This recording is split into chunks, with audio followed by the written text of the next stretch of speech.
یہ عمران خان کو نعوذ باللہ، اب میں ان کو اللہ ہدایت دے غدار ثابت کرنا چاہ رہے ہیں آرٹیکل 6، ماضی میں عمران خان صاحب فوج کے بارے میں کیا کہتے رہے، فوج کے خلاف ہوتے نا، سب سے پہلے میرے جیسے آدمی ان کے خلاف نکلتے، کیا کہتے رہے وہ آج سنیں اور شرم کرو ایسی سازشیں کرنے والوں۔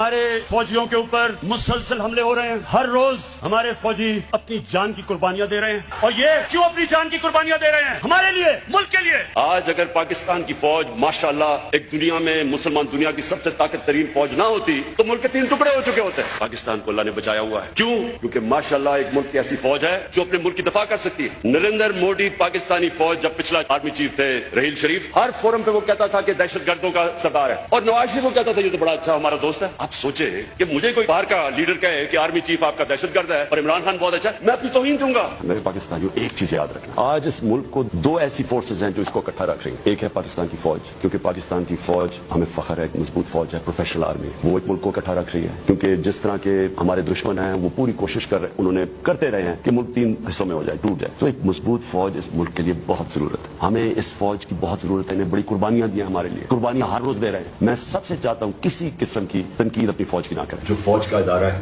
کبھی اس کے خلاف بات نہ کریں۔ اگر ہماری فوج نہ ہوتی تو یہ ملک نہیں رہنا۔ عمران خان سے زیادہ اس ملک کو ضرورت پاکستانی فوج کی، اور ہمیں ہمیشہ اس ادارے کی مضبوطی کے لیے ہمیں بات کرنی چاہیے، اور ہمارے جو دشمن ہیں وہ مسلسل اس کو اٹیک کرتے، پریزیڈنٹ بلسل زرداری اور نواز شریف، ان دونوں نے اپنی فوج کو انڈرمائن کرنے کی کوشش کی ہے۔ یہ جب گورنمنٹ میں بھی تھے انہوں نے انڈرمائن کیا، اور یہ باہر جب نواز شریف نکالا گیا تو اس نے سارا پورا آرمی چیف اور ان کے اوپر اٹیک کر دیا۔ دیکھیں ہمیں یہ بڑا سمجھنا چاہیے کہ ہمارے دشمن چاہیں گے کہ ہماری فوج کمزور ہو جائے، اور میں آپ کو یقین دلاتا ہوں کہ اگر ہماری فوج نہ ہوتی ہے ملک کے 3 ٹکڑے ہوئے ہوتے۔ یہ کوشش کر رہے ہیں کہ کسی طرح پاکستانی فوج اور مجھے لڑایا جائے، تم جتنی بھی کوشش کر لو، پاکستانی فوج میں پھر سے کہہ رہا ہوں میری ہے، میرا ملک بھی میرا ہے، فوج بھی میری ہے، فوج بھی میری، ملک بھی میرا۔ جتنے ادارے مضبوط ہوں گے ملک مضبوط ہوگا۔ چاہتا ہوں کہ میری فوج مضبوط اور تکڑا ادارہ بنے۔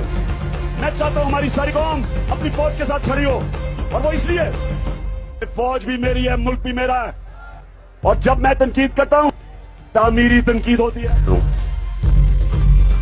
فوج بھی میری ہے، ملک بھی میرا، میرا جینا مرنا پاکستان میں۔ میں نے اس ملک سے اپنا بوریا بستر اٹھا کے اتنے بیگز لے کے میں نے باہر نہیں بھاگنا، میں نے یہی مرنا بنایا ہوا کہ جو نام لے تو جناب فوج کو پورا بنا کے میری فوج ہے، میرا پاکستان ہے، آپ کا نہیں ہے، صرف ہماری فوج ہے، ہمیں اس سے شاید آپ سے زیادہ خیال ہو۔ اب ایک ادارہ اپنی کالی بھیڑوں کے خلاف ایکشن لیتا ہے، وہ اپنی کریڈیبلٹی بہتر کرتا ہے۔ ایک جو ادارہ کرپٹ لوگوں کو، 2 نمبر لوگوں کو پکڑتا ہے، وہ ادارہ مضبوط ہوتا ہے۔